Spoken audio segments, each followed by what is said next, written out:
Hi friends, welcome to my channel.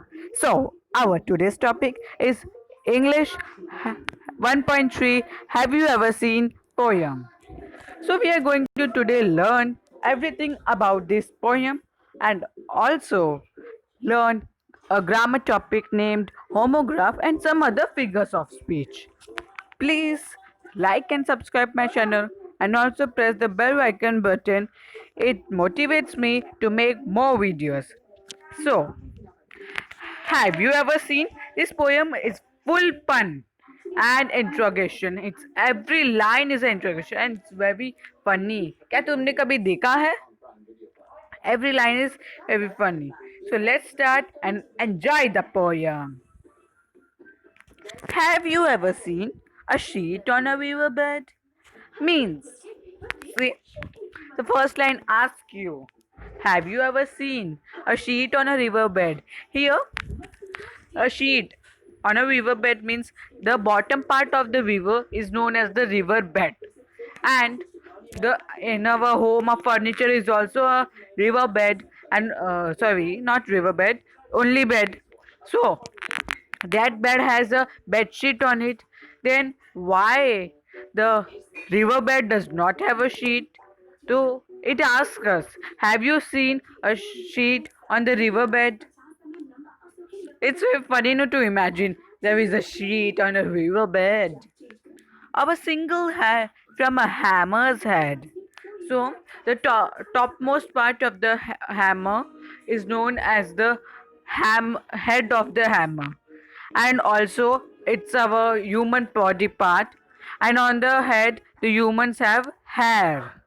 But why don't hammers have a hair? They are. His poet is asking that have you seen a a single hair on a hammer's head? We have hair. Why don't they? Has the foot of a mountain any toes? Means I will give you an example of see down only. It's the example of that only. Have a is has the foot of a mountain to any toes. So what it means? It means that the bottom part of the mountain is known as its foot, and also the bottom part of our leg has foot. But we have on our foot some toes. But why don't the mountain has? Here I have shown you the animated picture. Think that mountain has a toes and it can walk, then how much destruction he has made. Then, and is there a pair of garden hose? Hose is a something um, like that. Hose is a hose is a pair of stockings, and its other meaning is a flexible tube. So here it tells us that it one meaning is pair of stocking, other is flexible tube. This power stopping is used in gardens and also flexible tube. That it again asks you that you ever seen it? It's very funny. You see, observe that every line of this poem has interrogation. So next is, does the needle ever wink its eye? I have given the photo. The needle ever winks its eye? The the top part of a needle where is pointed, we tell that is the eye of the needle. So it asks us if our eye is also a human part with wings. So it asks us that you have seen the eye of a needle winking its eye. See, I have made an animated picture on that only. Why does the wing of a building fly? The buildings have wings, no? A wing, B wing, like that. And also the birds have it's a part of a bird. So why don't the building fly? Why don't they fly? The wings of a building fly? Because the wings of a bird can fly. Why don't you just imagine a building is flying? How it would be? Can you tickle the ribs of a parasol? Parasol means umbrella, and here ribs means the that pointed parts which are joining the umbrella are known as the ribs.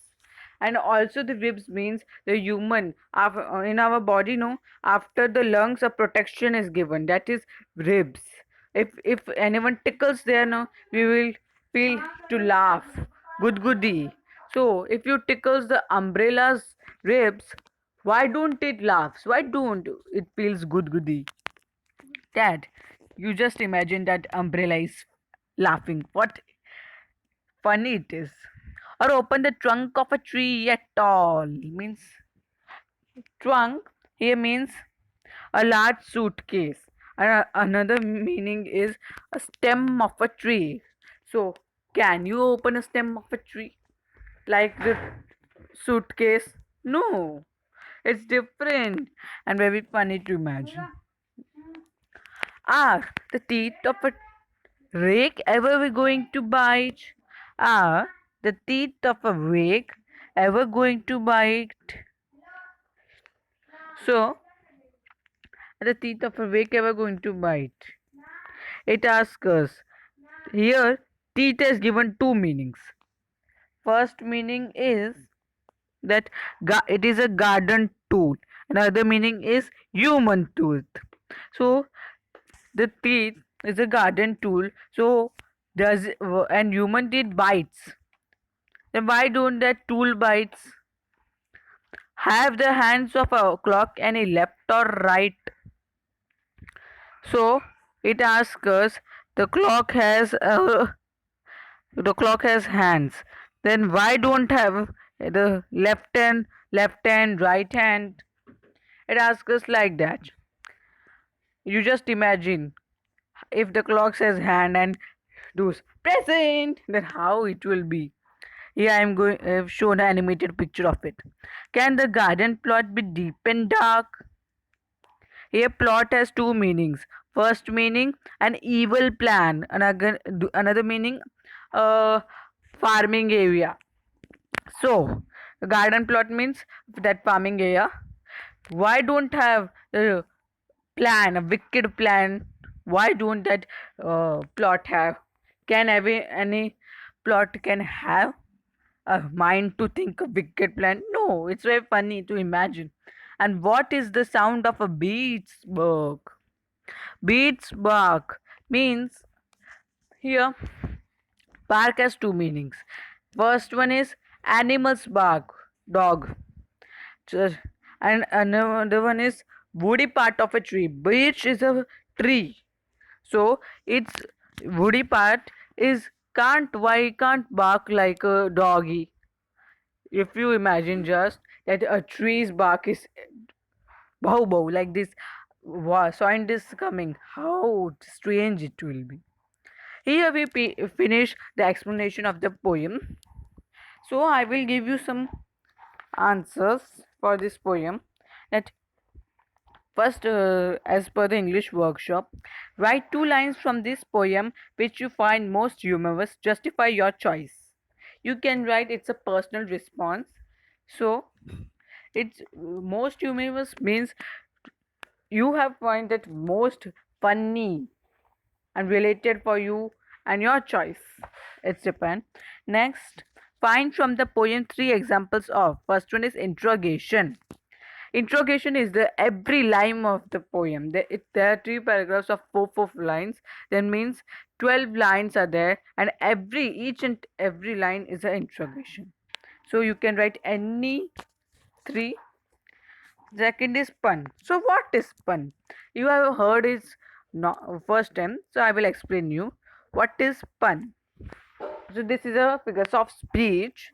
I will read the repetition. A pun is usually described as a play on words. Means a funny thing. The every line of the poem is a pun because it is a funny thing. It is used. It is a play of words.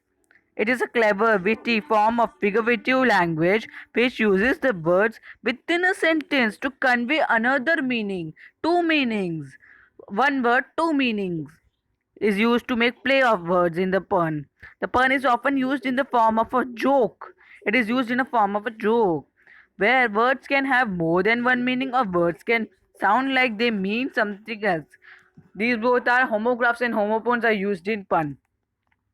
Puns are often used in day to day conversation in order to add a sort of complex humor to a statement or situation. They are also used as a literacy device. In this case, they are also used for a humorous effect, for giving a human effect, but can also be used in order to encourage the reader to think differently about the situation at hand. Just like here, it was used to make us think a new imagination. So, let's see some examples. I wondered why the baseball was getting bigger, then it hit me. It's very funny to imagine this. He drove his expensive car into a tree and found out how the Mercedes Benz. How anyone will do like this? No, it's just a play of words. Police were called to a daycare where a 3-year-old was resisting arrest. It's again an example of fun and it's very funny to imagine. Here we finish pun. So the question is that examples of pun from the poem. The full poem is a pun. You can write any three, what you like. The next is personification. Examples of personification. So, first one I have given also a explanation for the examples of personification. Have a single hair from hammer's head. The poet personifies the head of a hammer to be that of a human head and wonders if there are hairs on it. Has the foot means I've given that the hair and a hammer's head is personified. Has the foot of a mountain any toes? The foot of a mountain is personified as a human foot, and the poet wonders where are the toes. Does the needle ever wink its eye? The third example. The eye of a needle is personified as a human eye, and the poet wonders if it ever winks. Have fourth example, have the hands of a clock any left or right? The hands of a clock are as personified as human hands, and the poet wonders if they have left or and right orientations. These were the examples for personification. Next is alliteration. You can write any because many are there in the poem, such as this last line. And what is the sound of bird's bark? Here b is letter b, sound of letter b is repeated. Then again above it, can the garden plot be deep and dark? Here the sound of the letter d is repeated. There are many. Here, or open the trunk of a tree at all. Here the sound of letter o and also the sound of letter t is repeated. So you can write any. Now we will see the appreciation of the poem. It's a very important topic that it asked in the exams, how to write an appreciation of a poem. So let's start. Have you ever seen poem appreciation? First, introduction. The poem Have You Ever Seen is written by an unknown poet. This is an interesting and amusing poem. In this poem, the poet has made use of puns just for fun and enjoyment. This is the this is the appreciation introduction. It's very important to write that. Then favorite lines that you have liked, your favorite. The favorite lines of the poem are, it's by mine, my favorite lines. Are the teeth of rake ever going to bite? Does the needle wink its eye? You can write any your favorite lines. It's not compulsory to write only the lines which I have given. It's a personal response. Third, figures of speech. We have to mention some figures of speech which have been used in the poem. The figures of speech used are interrogation such as, can the garden plot be dark and deep and dark? In this question is not asked to get an answer but to make us think. We can also write pun with it, but I have mentioned in introduction, that's why I have not written it here. Special feature. The special feature of the poem is that it is full of fun and pun. and it makes imagination run wild. Next, why I like the poem. This is very important to write. It makes us realize the beauty of confused and that we enjoy the play on words. Hence, I liked this poem as this is a full of fun which makes me laugh. Next, theme. The theme of the poem is such that it makes the reader of the poem laugh and is full of eroticism. The poet has elaborated it by using appropriate words which makes the poem attractive. This is the way you have to write an appreciation of a poem. So now we will do some grammar part for this. It is given with this chapter poem. It is homographs. So what are homographs? Homographs are also called multiple meaning words are spelled the same but have different meanings. But their spelling is same but meanings are different. We turn on the light at night. A feather is very light. Here the light word has two meanings but the spelling same. He used a saw to cut the board. I saw my friend after school. Again, saw has two different meanings, but the spelling is same. The sun began to sink in the west. I washed my hands in the sink. Again, two meanings are used for the same word sink. We went to the park. My mom has to park the car. Again, two meanings. I've given some examples. Quarter. It's a quarter past 12. I used a quarter to buy a piece of cake. Bat. I am afraid of bats. It's his first time at bat in the major leagues. Bank. I worked for a bank. He jumped in and swam to the opposite bank. Bass. I play bass in a jazz band. Fresh sea bass is a great delicacy. Letter. There's a letter for you. B is the second letter of the alphabet. Here were the some examples of homographs, and this was the concept of the homographs. So we finish our today's lecture here only. Please like and subscribe. If any doubts, put it on the in the comment box. So thanks for watching, and we end our lecture here only.